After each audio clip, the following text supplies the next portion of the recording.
sunny, one so true. I love you. Thank you, Doc. Our next guest is one of those rare talents who has something to say and can say it funny. He's a writer-performer on the new Laugh-In and one of the most popular, outspoken, and entertaining personalities on the local news here in Los Angeles. He's won a half a dozen Emmys as a film critic and host of his own shows. Let's welcome Mr. John Barbour, right over there. Thank you. This is John Barbour. That was Sarita singing Sunny as Only She Can. And that was Frank Sinatra saying, Here's Johnny, the night he hosted The Tonight Show and had me on. You heard Frank mention that I was a critic in Los Angeles. Well, for over the dozen years that I did that, first as the film critic for 10 years at Los Angeles Magazine, and 5 years Tom Snyder's sidekick on the 6 o'clock news at NBC. For all of those years, every year, a half a dozen times a year, because there were a half a dozen of them, I always said that the entertainment capital of the world was absolutely incapable of ever putting on an entertaining award show, so I stopped watching them.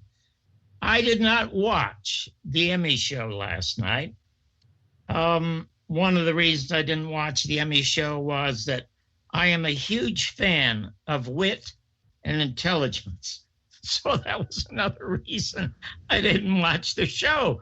But thank goodness I have some of the wittiest, most intelligent, most articulate friends on Facebook. And one of them is a fellow named Michael Gregory. He's a guitar player. And then another fellow, his name is Nathan Anthony. Every day, each one of these guys and a few others post really funny stuff. So I did not bother watching the Emmys, but evidently Nathan Anthony did. And he said this: the Emmys forgot Barbara Hill, Ron Glass, Dick Gregory, and Aaron Moran died. The Emmys also forgot to get live viewers. We are live on John Barbour's World from Las Vegas, Nevada. Folks, I never, ever like to talk about something with which I'm not familiar, but tonight for a while I will, which means for a while we're going to talk about money. I know and have known a number of extremely rich people. Their unspent money gathers a lot of interest, especially from women and their children. Contrary to popular opinion, folks, money is not the root of all evil. The people who have it are. And I must tell you, the very, very rich people I know, or those I observe in America, truly feel that property is much more important than people. They justify this by pointing out that God created Eden long before he kicked Adam and Eve out for not paying the rent. Do you realize that throughout recorded history, almost everything under the sun has changed and been looked at differently?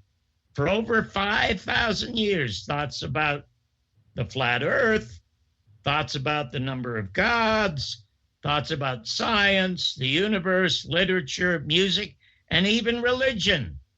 The only unchanging thought is about money. Christ threw the money changers out of the temple, and the money owners tacked them to a cross. Now, 43 years before Jesus, the Roman philosopher Ovid said this about money, which is just as topical today. Ovid said, quote, "Then cash in hand." Ovid said, "How little you know about the age you live in, if you think honey is sweeter than cash in hand." What got Martin Luther King killed was not his fight for integration, but organizing a poor person's march in Washington, D.C. to talk about a fairer redistribution of wealth. And the money owners said, "Over your dead body." And the FBI got a maroon booked at the Lorraine Motel. Getting rich in America now means working harder and harder at two jobs, hoping to save enough money to buy a lucky Powerball ticket. But it wasn't always that way.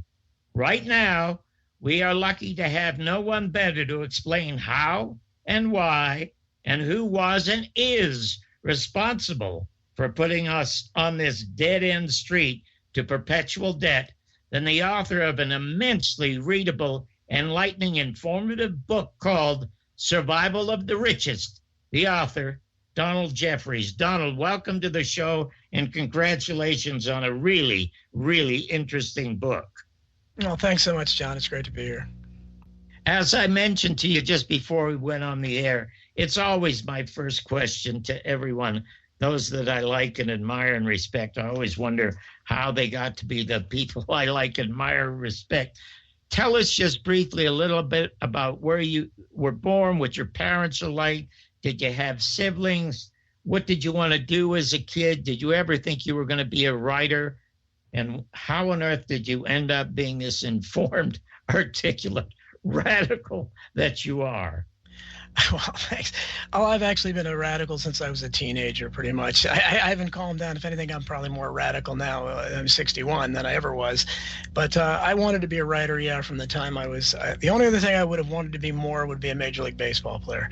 That didn't happen. So, but to be a writer is just, to see your name on the, on a book's cover, just know people all over the world are reading it. It's just a fantastic feeling. And it didn't happen for me until I was 50 when my novel, The Unreals, was published. But so it was kind of a delayed dream, but I kept writing all those years, and while I was working and our kids were being raised and coaching sports and so forth, people I think later, especially the people who I'd coached their kids in sports, were a little shocked to realize that this kind of laid back, nice guy coach had all these incredibly radical opinions. But I've been the way. When I was a teenager, as you know, I volunteered with Mark Lane's Citizens Committee of Inquiry. So I started, I was involved in the Kennedy assassination since then, and the JFK assassination led me down a bunch of other roads, MLK, RFK, and then later all this stuff that's in hidden history, Oklahoma City, Waco, 9/11, obviously, and all the way up until the scandals we see today.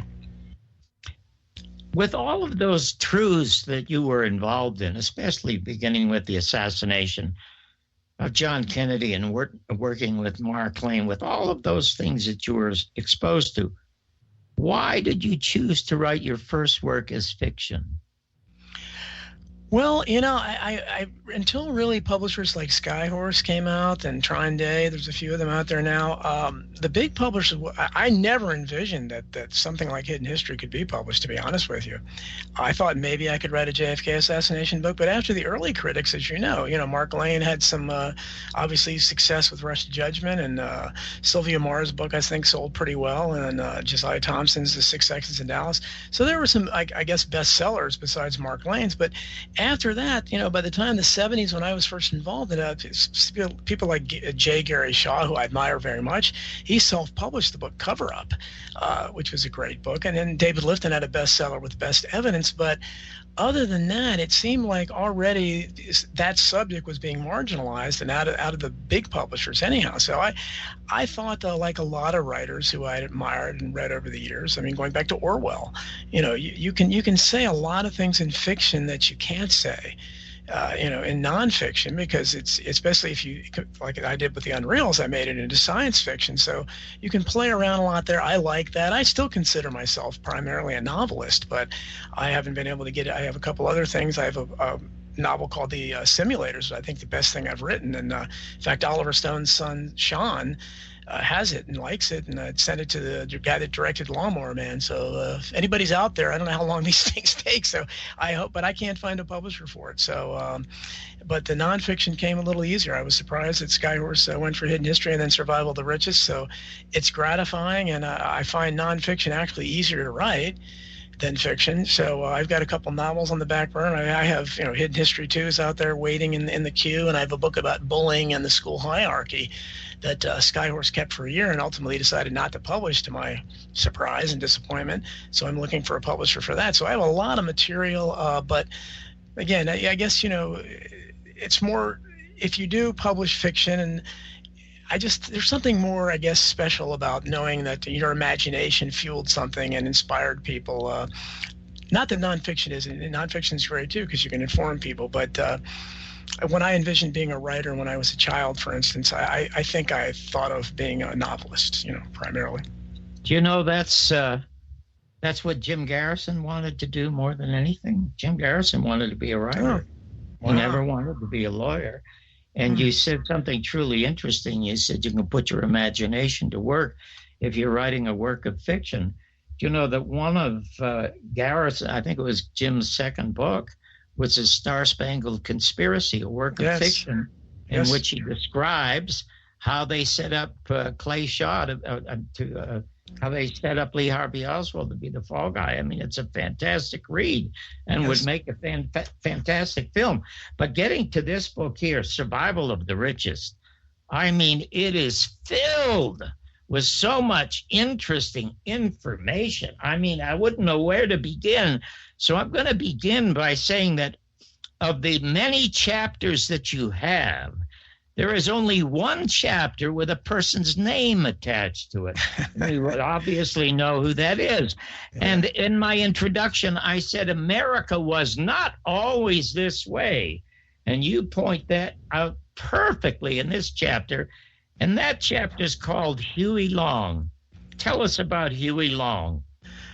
Boy, Huey Long has always been, and again, from the time I was a child, I didn't really realize I was being radical, but when I heard the little bit I heard about him as a child, it just kind of excited me. He seemed so different, and later when I would watch, and I was a little more politically sophisticated, I started realizing, boy, how different this guy was. I looked a little bit into his assassination, which is, I cover a little bit in the book, and obviously there's a lot of questions about that. I don't believe the official story for that at all. I don't think it was, a young doctor that was upset, over his father being one of Long's many political enemies.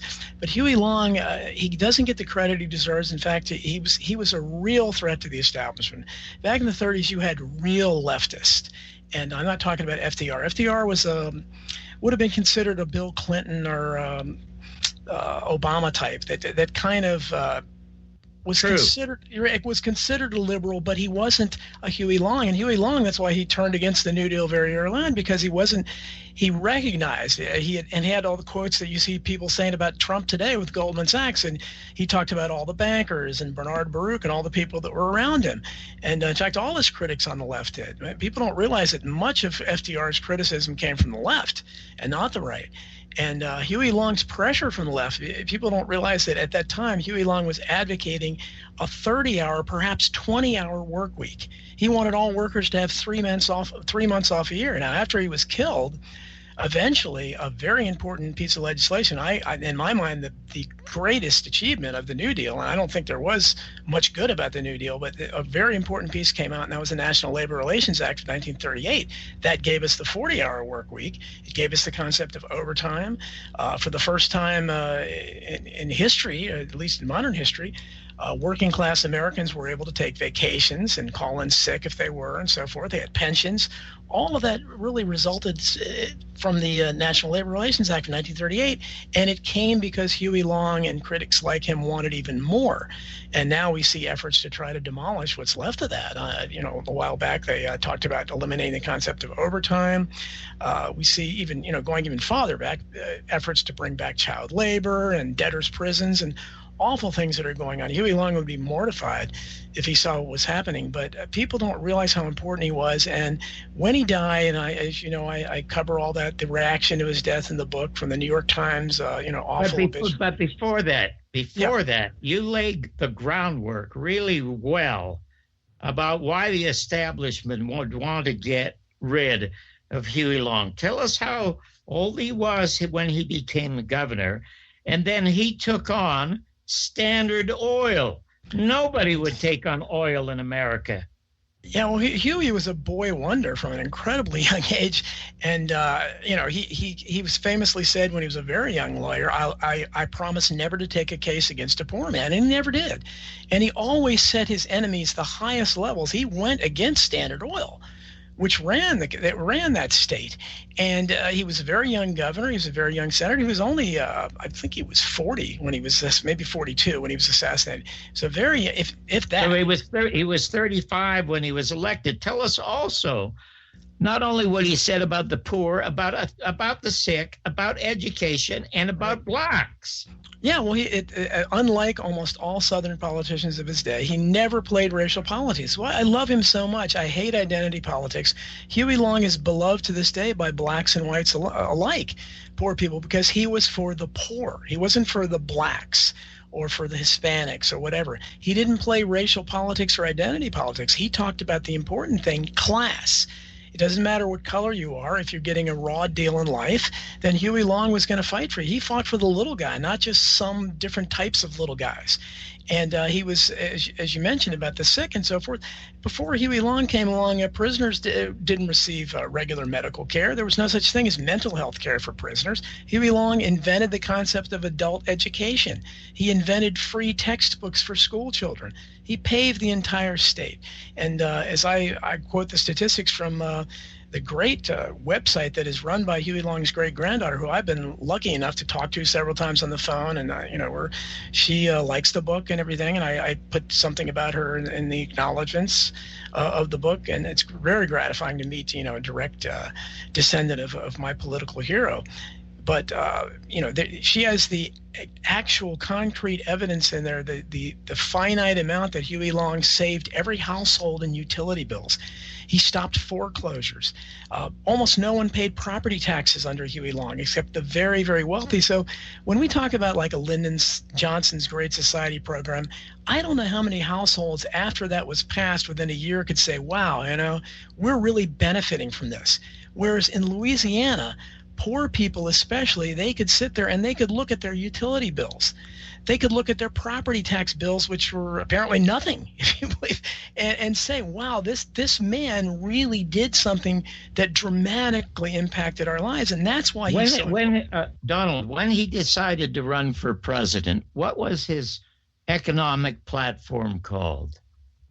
Share the Wealth. Share the Wealth. Son, he had up to 10 million members at the time of his death. It was a movement that was sweeping the country, and people don't realize that when they call him a communist or socialist, under his plan, keep in mind, this is the mid-1930s, he would have exempted the first $1 million of income from taxation. That would be like, what, $50 million today? So nobody was going to pay taxes under Huey Long's plan except for the really, really wealthy, the 1% of the 1%. And there was a very good reason for that. Huey Long recognized even then where the money was. And he realized that the only way to get that to not trickle down, but to have it to be distributed correctly, is not by some kind of plan that you can have loopholes around. He was going after wealth, not just income, but wealth. And he wasn't going to go after, like so many people I talk to think, oh, they're making $200,000 a year, they're going to come after my wealth. No, Huey Long wasn't going to come after your wealth if you made $1 million in the 1930s. But so there's a lot of distortions about what his record was, and it's really appalling Donald, the surprising thing to me was that you point out in Survival of the Richest was that so many more on the left seemed to be anti-Huey Long than those on the right. What shocked me was to hear that Izzy Stone, was glad when Huey Long was killed. I couldn't believe it. Yeah, you got to watch the Ken Burns documentary sometimes. He's on that a lot, as is Harding Carter's, who was Jimmy Carter's press secretary, his mother, because Harding Carter, Jimmy Carter's press secretary, another guy who didn't build it, which is the original title of my book. His father was a powerful newspaper publisher in Louisiana and one of Huey Long's greatest political enemies. And I have the quotes there. Harding Carter, again, the father, made some basically allusions to to Long being assassinated back then. And this was because, as his widow said in that Ken Burns documentary, and I.F. Stone said, they used to discuss it all the time. Mrs. Carter said, we used to meet every Saturday night and said, who's going to kill the SOB? And this is the reality of it. And you mentioned I.F. Stone, who is, again, one of those leftists that I believe is not even a Noam Chomsky type, but that sort where he is wrong on all the most important. He was. I used to subscribe to the I.F. Stone Weekly, and he was like Noam Chomsky. He was a very brilliant observer of America's foreign policy, as is Chomsky. Right. But when you get to the question of John Kennedy's assassination, as you can see and hear, in the American media in the second assassination of President John F. Kennedy. Noam Chomsky says, who cares who shot him? Nobody cares.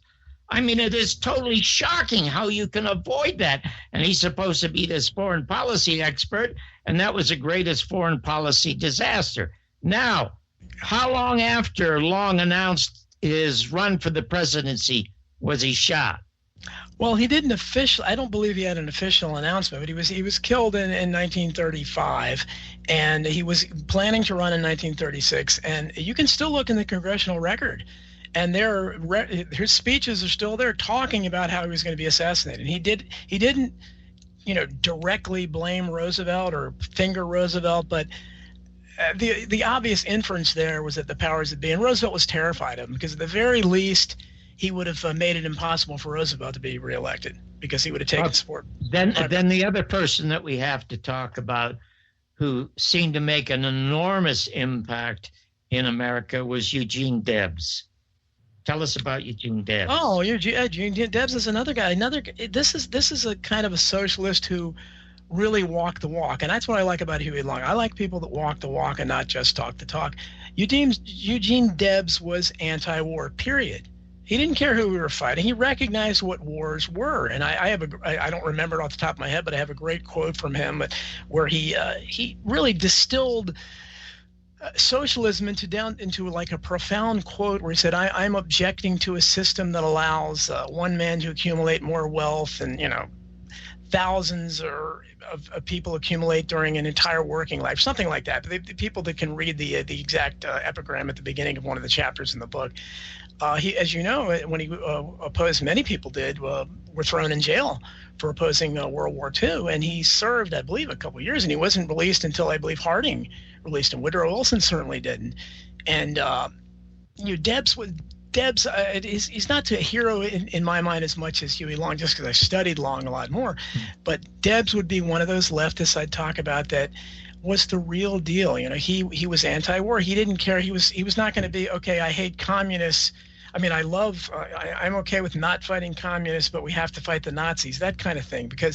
And I think that too many people on the left were that way. And, in my mind. Let's leapfrog then, because both of them, I know that Huey Long would have wanted to put a cap on how many millions of dollars a single person could earn. The same with a corporation. So now let's leapfrog now, because we're talking about excessive wealth.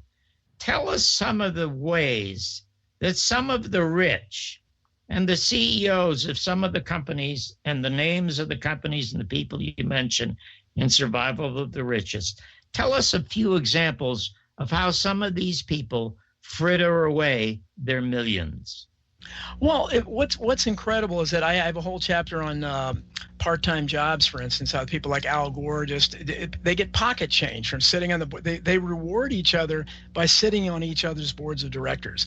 So Al Gore, for instance, is paid $633,000 a year at last report from Apple for attending 5 meetings a year. And yet this will be the same kind of corporate mentality that will counsel employees, you'll be fired if we catch you taking pens home. Or don't, that kind of thing, where they're concerned about or we have to cut down. We can't have a holiday meal at work this year because we're cutting costs, but we can pay those kind of things. And of course, we know the CEOs are paid no matter if they fail or succeed, and in some cases they're paid more if they fail. Carly Fiorina, for instance, was given a $40 million golden umbrella by Hewlett-Packard after running it into the ground, and she had run a company before that into the ground, and yet she felt empowered enough by this rigged system in which she had proven to be, and again, I don't mean just to pick on her, but she's symptomatic of the system. You pick on a lot of people. How about now picking on Welch at General Electric? How much did he get? Oh God, was that 600 million or something? It was outrageous. And looking at what his compensation package was, I talk about getting freebies. Not only do these people get incredible amounts of money, but they make it so that they really don't even, out of all those hundreds of millions of dollars they're getting, they don't have to pay for their entertainment and everything else. They're given, season's tickets to the Knicks or the Yankees or whatever team they're rooting for. Best seats in the house, of course. They're given country club memberships. They're get that kind of stuff that the average riffraff can't afford and would love to. Even if you were making a relatively modest salary to get seats for blue collar fans to get season's tickets to your favorite team, that'd be a wonderful perk and be worth a lot of money, because most of these sports and entertainment have been priced out. Welch, as you point out, was the CEO of General Electric. He got that massive, nearly $500 million golden parachute, and GE paid no taxes many years. Yeah. Well, so they said maybe he was worth it, as I pointed out in the book, because he somehow managed to steer the company into a direction where they paid no taxes, and that's the kind of stuff that amazes me. And it goes to the point where, but the average person, if you tell them that, they give you a blank look. If you say, how did somebody get $600 million golden parachute or whatever it was that Welch got, and yet his company paid no taxes that year? A huge corporation that could afford to pay him off like that for years of loyal service, and yet they'll give you a blank look. But if you bring up food stamps or how much somebody's getting on welfare, which is a pittance, they'll be ready to fight over that. And that's what they've done. They've channeled the average person. And again, we're talking about lower middle class or even the working poor themselves. They are looking in the wrong direction. They'll be upset. They'll be watching what somebody's buying with their EBT card in the store. But if you talk about the sports team and why they're basically blackmailing the public into financing their stadium so they don't move the team, they're not concerned with that kind of corporate welfare, which amounts to billions, whereas you're talking about a pittance that anybody's getting. Whatever welfare fraud there is nothing compared to just the regular corporate welfare that goes on. Well, when the corporations get it, I mean, there's socialism for corporations in America. It's called incentives or bailouts. And when they try to rescue the poor, it's called welfare or a handout. One of the things that moved me, it didn't surprise me, but it moved me because I am a huge film buff, having been a critic for all of those years. And I grew up watching Frank Capra. And I perked up when I started to read about you're talking about the old Jimmy Stewart film, Mr. Deeds Goes to Washington. Tell the folks about what happened. What was the premise of the original Jimmy Stewart Frank Capra movie, and what happened with Adam Sandler's version? Well, in the original, it was actually Gary Cooper as Mr. Deeds Goes to Town, and it was that's right. It was the first of what I call Capra's populist quartet. That was Mr. Deeds Goes to Town, Mr. Smith Goes to Washington, Meet John Doe, and It's a Wonderful Life. My 4 favorite films of all time. And I was very much inspired by Capra, who I believe was a genuine populist as well. And you can see it in his films. But in the original Mr. Deeds Goes to Town, again, this was during the midst of the Depression. I think it was made in 1936. Gary Cooper plays this kind of an average guy from a small town who inherits a huge fortune. Is Barbara Stanwyck also in that film? No, she was in Meet John Doe. Jean Arthur. Oh, that's right. That's right. Yeah, who was in a couple of Jean Arthur was great in those films, and so he inherits this fortune, and he's just this hopeful guy, and everybody's coming around him and stuff, and the press. Jean Arthur plays a reporter who pretends to fall for him, and of course he falls for her, and she's really just trying to get a story to make him look like a this hokey hillbilly guy and all the crazy stuff he does that the urbane New Yorkers are going to make fun of. Well, what happens is he gets disillusioned and decides to give away his fortune because he starts seeing all the poor. They come to his house and start, saying, hey, basically asking for handouts. Well, he decides, hey, I'm just going to divest myself of the fortune. And he's disillusioned with the way he's been treated. So, of course, they declare him insane. They have a trial, which is the highlight. They have a hearing, which is a highlight of the film. And of course, he ends up, showing how they're crazy and not him. And it's a very uplifting film with a typical Capra upbeat ending. In the remake, though, I mean, Adam Sandler, of all people, who is certainly no Gary Cooper by anyone's definition, but they turned it into this thing where I couldn't even recognize it. I was so disappointed. I watched it, and there's no mention at all of giving the money away. Nothing, which is the central premise of Mr. Deeds. It's just this kind of stupid love story, and I don't even remember them, but I just remember how can they possibly leave that out? I mean, how do you, again, that's the entire premise of the film, but I think that even in so-called liberal Hollywood, like when people say things are liberal, well, they're liberal in terms of the some cultural social justice warrior type of things, but as far as redistribution of wealth or something like that dramatic, where somebody with that kind of wealth is going to give it away, well, that that may make some of those Hollywood personalities feel guilty about the wealth they have, because they're certainly not going to be willing to give theirs away. So I think that's why they steered away from that premise, because the public might get an idea. Hey, What? Okay, I have one of two last questions, Donald. Well, actually, I'm going to have three questions, but one is, it's football season, I guess, is in its second week now. Why is it that the National Football League pays no taxes? Yeah, they're not for profit. They're non-profit. It's amazing, isn't it? And there's so much of our society. Obviously, the NFL is the perhaps the biggest example of that. As you know, I have a lot in the book about that. But and again, the public doesn't seem to care. There are no protests. And certainly when you get into something like football, I mean, the NFL is America's religion practically. And, so many people are addicted to it, and it means so much to them. That's why they're able to extort these billions from taxpayers to threaten, when they threaten to move their team away. No, you can't do that. Give them what they want. It's basically a holdup. But so it doesn't surprise me that no one protests about this. You have a few, like I mentioned, a couple senators that have protested about it, but that's never going to go anywhere, because, again, affluence means influence, and it doesn't matter whether it's the sporting part of the business world or any other part of the corporate world. When you're talking about people that are billionaires, which almost all NFL owners are, probably all of them are, it doesn't matter. They're going to have power over elected representatives no matter what they do. And so something like this, if they want to claim they're nonprofit, you're going to have some renegade billionaires also to come along and try to fight that, because the public's never going to be able to do that. And it's of course it's ridiculous, and everybody just kind of laughs when they say they're not. And then also, if they're nonprofit, how do you protest against the federal government, the Pentagon, paying $9 million a year to the NFL to have soldiers marching out on the field before every game? I find that highly offensive.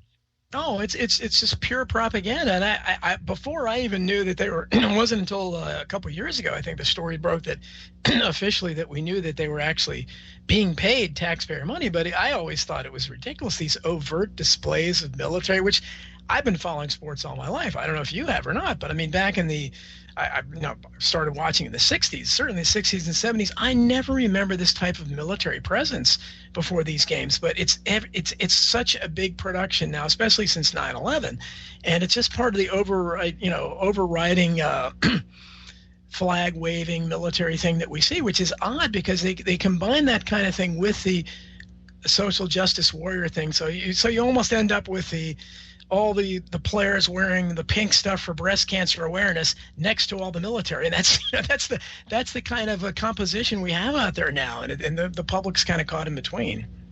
Well, I must tell you, you've written an absolutely fabulous book. It's called Survival of the Richest. So tell people where they can get it. Tell them where they can listen to you next time.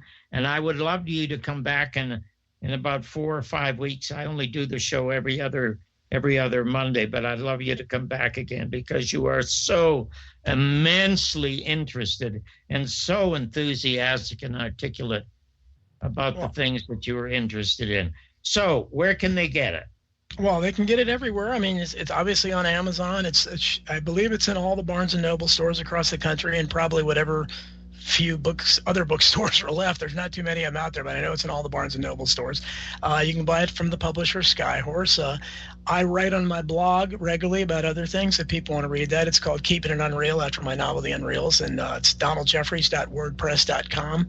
I'm easy to find. You can Google. I do lots of interviews. I was on the Conspiracy Show yesterday. I hope to be on Coast to Coast again, which I'm on fairly regularly next month, October. I think it's 7th or 8th, I don't know, something. But I'll be promoting that on social media. I do lots of interviews. I'm not hard to find on the internet. Well, that's wonderful, Donald. Thank you so very, very much. Look forward to having you back again. We're going to be right back with one of the really brightest reporters, writers that I know, the creator of News Vandal, my sidekick, Joe Satilli. Great music from all the greatest performers from sunup to sundown. How do you keep the music playing? At last, well, beyond the sea. Then, great talk all night. The mysteries of UFOs, conspiracy theories, and the true story of Las Vegas that has never been told. There are 3 ways to listen to KIYQ. Go to the TuneIn app, just search for KIYQ, or go to www.kiyq.org. Listen from any telephone, call 605-477-2857. That's 605-477-2857. Long distance charges may apply. KIYQ 107.1.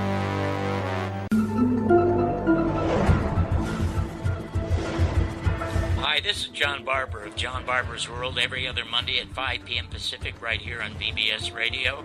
I'm telling you about a terrific show, The New Criminal Minds, with outstanding actor Gary Sinise, called Criminal Minds Beyond Borders, a tough drama about a special unit of the FBI involved in protecting Americans who are beyond borders.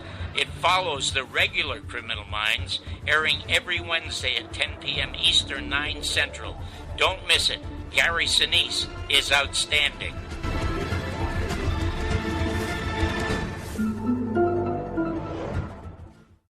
Hi, I'm Richard Belzer. This is the great BBS Radio. Thank you for that smile upon your face. Oh, Sunny. Hi, this is John Barbour. You may remember me as the co-host, producer, and creator of Real People, America's first reality show, or most recently as the writer-director of what's been called the definitive documentary on JFK's murder, The Last Word on the Assassination. Now I'm doing a show every other Monday from 5 to 6 Pacific Time on BBS. You'll hear provocative views, unreported news, and film reviews from me with outstanding guests and you. Join me on John Barbour's World.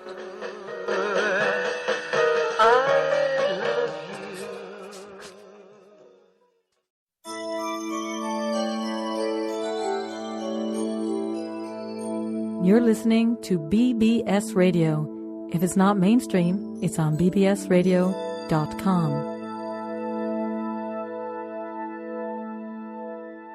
Those of you who have an ongoing interest in the JFK assassination might want to know about this. TV producer John Barbour. He put together a dream team of JFK researchers, including Coast regular Jim Mars and world-class JFK writers Dick Russell and Joan Mellon. They all got together at UNLV in front of a live audience. They had a screening of Barbour's terrific and I'd say historic film based on interviews with prosecutor Jim Garrison of New Orleans. And then after the film was shown, the experts all talked about the latest JFK theories and evidence. It's now out on a DVD. Terrific stuff. I'm George Knack, Coast to Coast AM.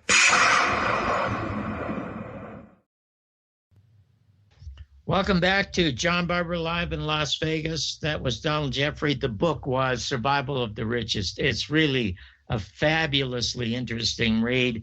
And for me, every day, the one thing that I read every morning is Joe Satilli's News Vandal, and I look forward to talking to him every time he's on my show. He's here again with us right now. And I must say, Joe, again, welcome to the show. And the first 4 or 5 articles in your wonderful News Vandal today are about money and about Wall Street. Well, and this is the interesting thing about your previous guest, Don Jeffries. You know, what he is doing in that book, and that you explore with him in your interview, is reminding America of its history. And, you know, because of the Cold War and because of the exigencies of evil pinkos and Red Scares and all the, you know, McCarthyism and everything that happened, you know, America really lost touch with what was going on, the radicalism, the economic radicalism that was present really from the end of World War I all the way through to the coming of World War II. And it kind of goes all the way back into the 1880s and 1890s as well, because there was definitely a populist economic movement then as well. So, we forget about the Wobblies. We forget about the socialists. We forget about the real jeopardy that capitalism faced in the 1930s when, I'm familiar with one particular professor who was a lefty, an enthusiast of left-wing causes, who despised FDR because he said FDR saved capitalism from itself.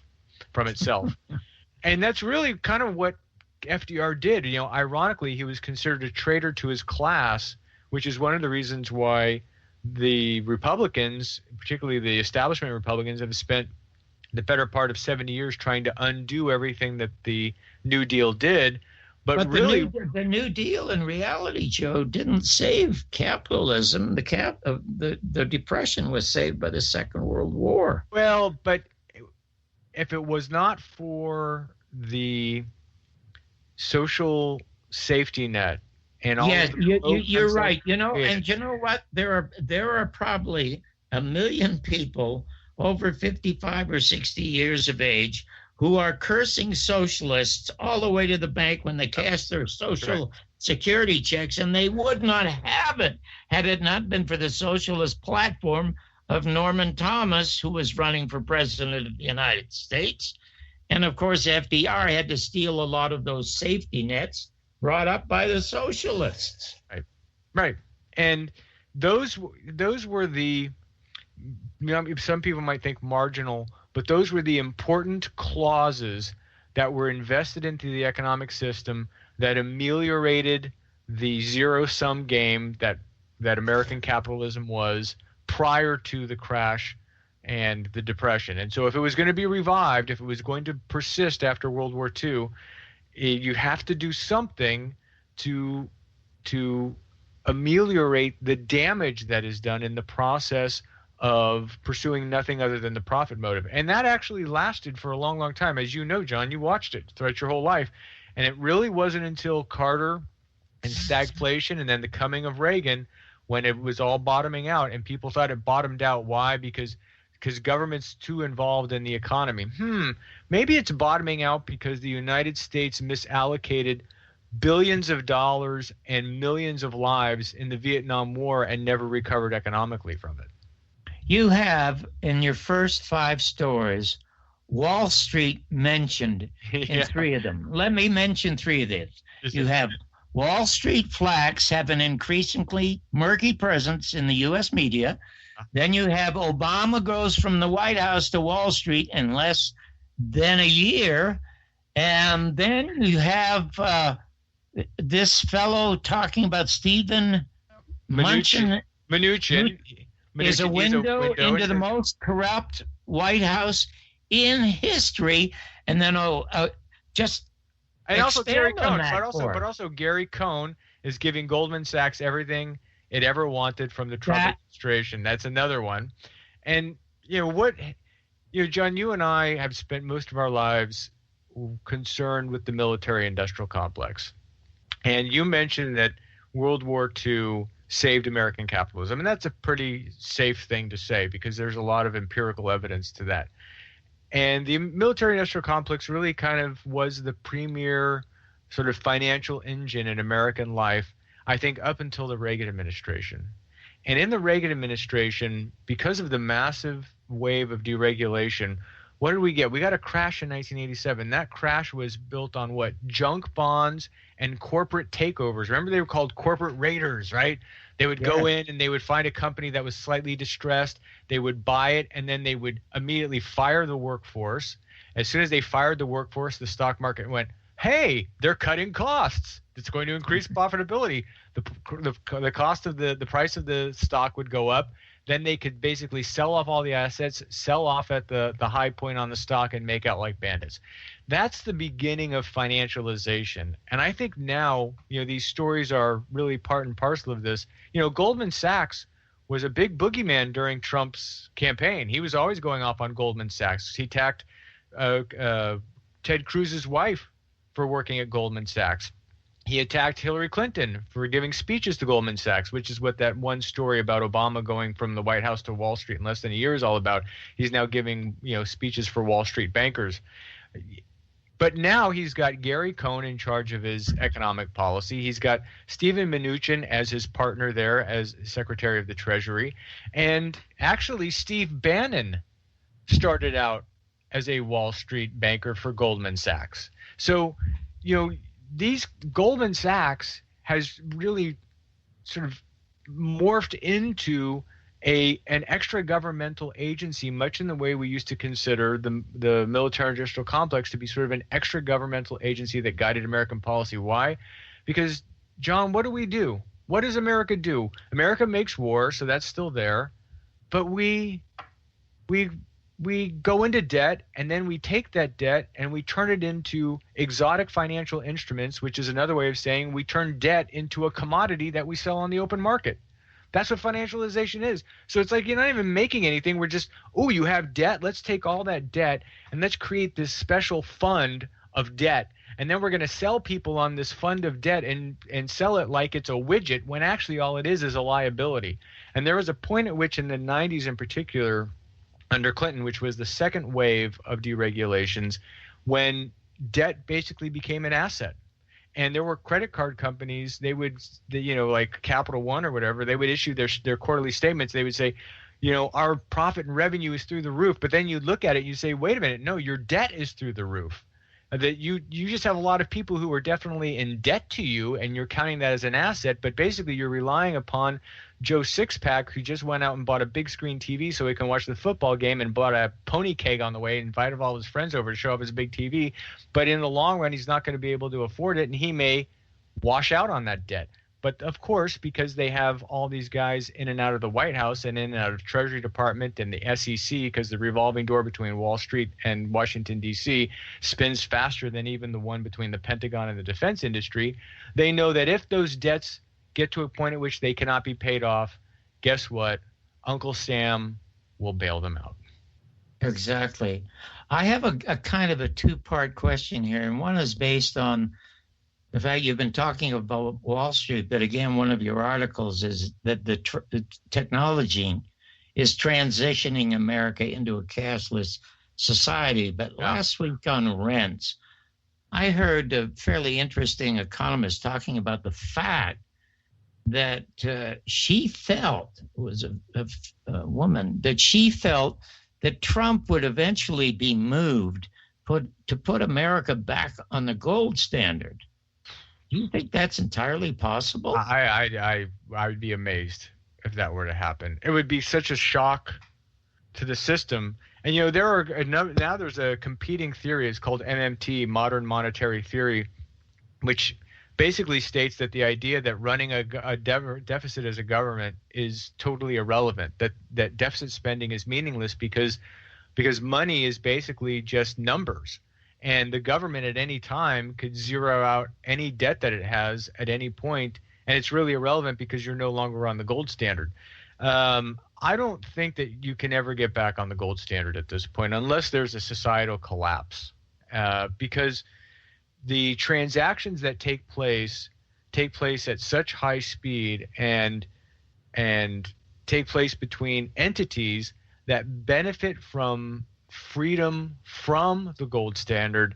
The vested interests against the gold standard are so great that I just can't ever imagine it happening. Because, when you had a gold standard, you sort of had a break on the financial system. Now that you have these free-floating fiat currencies, you can start. There was a big thing called the LIBOR scandal, which most people don't know. It's kind of complicated. It's about this a special overnight rate that's set in London, and a group of banks got together, and they've been basically, for all intents and purposes, convicted. Now, they weren't convicted in a court of law per se. What they did is they admitted a level of guilt, paid billions of dollars in fines to make it go away. But what they were doing was colluding to adjust marginal rates like 0.1%. But in the volumes of foreign exchanges they were making of trading one currency against another currency exchanges, just a 0.1% sort of collusion amongst all of them, they were all making hundreds of millions of dollars. So, John, why would they want to give that up by having everything locked down by a real value system rooted in gold? Well, when the system was rooted in gold in the 20s, before they made it illegal to own gold, you could take a dollar piece and you could take it to the bank and you would get $1 worth of gold. But with all the cash that is afloat in America today, there may not be enough gold in Fort Knox to repay that. Well, that's also entirely likely. And now also you have cryptocurrencies like Ethereum and Bitcoin, where people are basically creating a whole new category of unrooted monetary value. Joe, what on earth is Bitcoin? It's really complicated, but basically guys become Bitcoin miners, and through a very complicated technological process that I'm not sure that I completely understand, even though I've read What is Bitcoin about 750 times over the last 3 years. But it's, tech guys are able to create a fungible currency based on their ability to marshal server space. And by doing this, they create value. And Bitcoin has come up to $1,000 per coin. And one of the beauties of Bitcoin is that you're able to trade it electronically.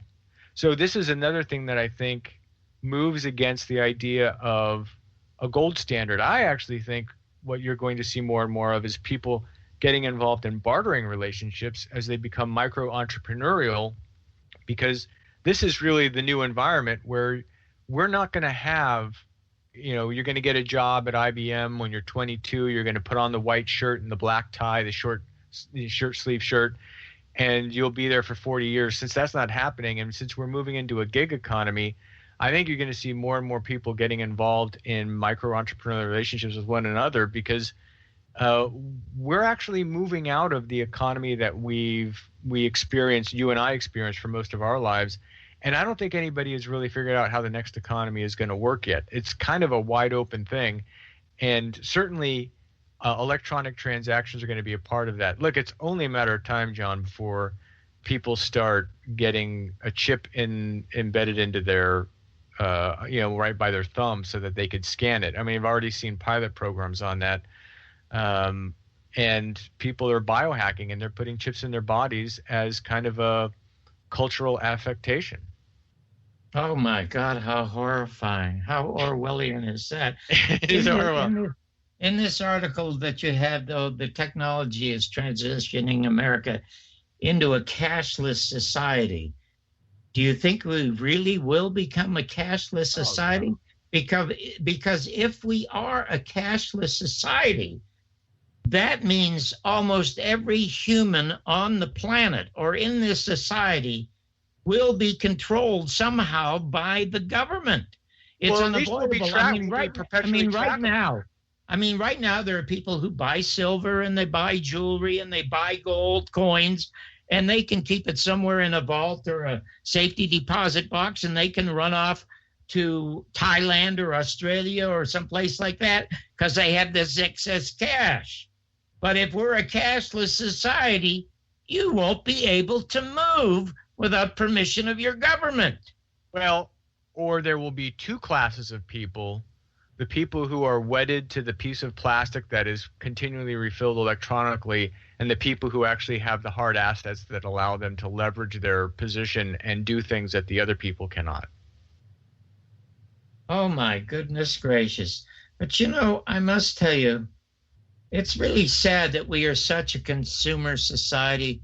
Yeah. What a terrible thing to be a consumer. Because I must tell you honestly, from all of the people that I've met throughout my entire life, the shallowest people are happiest when they consume. But the smartest people are happiest, Joe, when they create. Or converse. Create, converse, or barter.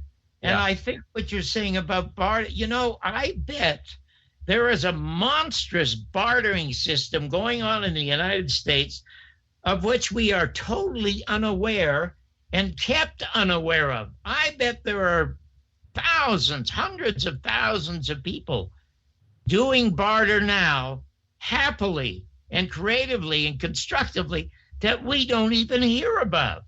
It's actually starting. There's a thing called the maker movement, and it's the leading edge of this. It's something I started to write about in a story on the robot economy that's coming.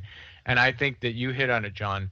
The key to adapting to this next economy and to pursuing your own freedom is to free yourself from the consumptive economy. The consumptive economy is the shackle. Well, I must tell you, what I like to do right now is I like to rewind and get back to the business of the Frank Capra movies that I grew up on as a kid. And I'll tell you, I've said this to you and the audience many times when I asked Jim Garrison why on earth he felt as if he could take on the federal government once he realized that the Warren Report was a fraud. And he said, John, as a kid, I guess I saw one too many Frank Capra movies. Well, anybody who's ever seen them, our age, they're indelible. They never go away. They become a part of you. But as Ben Hecht said, he wrote, oh my gosh, we're out of time. Oh, Joe, I have to say goodbye. Tell folks when they're gonna see you next.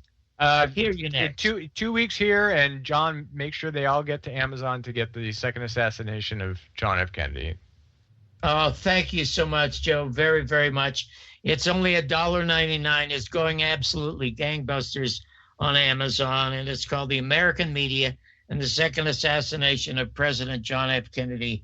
I want to thank Donald Jeffries, author of Survival of the Richest, and especially my pal and my cohort, Joe Satilli, for his brilliant news vandal. We'll talk to you in 2 weeks. Goodbye, everyone. As Ed Murray used to say, good night and good luck.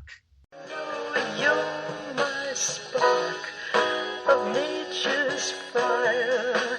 You're my sweet, complete desire. A sunny, sunny, sunny, sunny, sunny. I love you.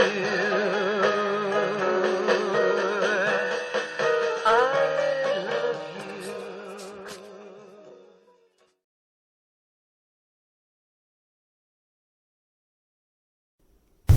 Remember, all these shows on Awake are brought to you by emailrevealer.com.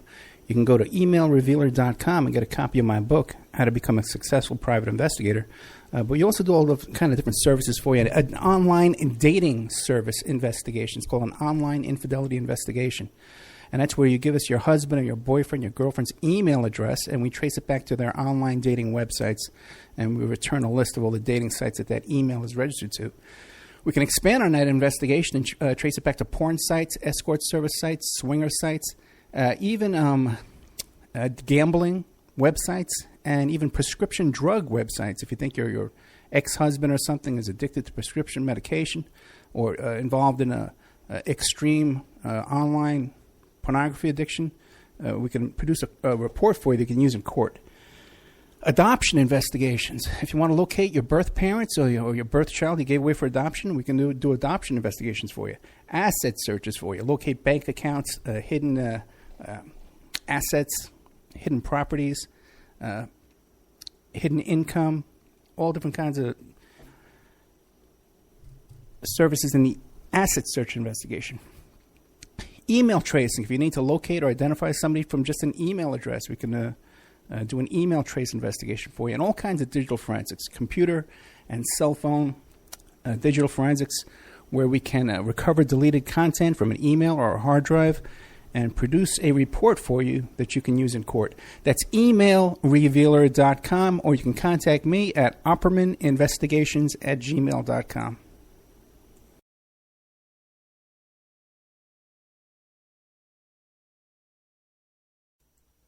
You can have your ad played here at oppermanreport.com every Friday night, 5 p.m., and Saturday night, 5 p.m. to 7 p.m. Pacific Standard Time. And on Friday nights, too, we do a live portion for 1 hour that I just do a live monologue. The ads are very, very inexpensive, and they're also played in the Opperman Report member section. In the member section, you can find all kinds of exclusive content that you won't find anywhere else. It's as cheap as $6 a month, $20 a quarter, or $75 for a year. If you contact me directly at oppermanreport@gmail.com, I'll set you up with a little special deal there where you get a discount if you PayPal me directly, and you even get a copy of my book. I want to thank Sean Duff from strawman.com. He runs the website. He runs the member section. And I also want to thank William Ramsey, who helps us to produce the show and book guests. You can find Sean Duff at strawmanmusic.com. He's an excellent musician. You can find William Ramsey, who's an excellent author, at William Ramsey Investigates on YouTube.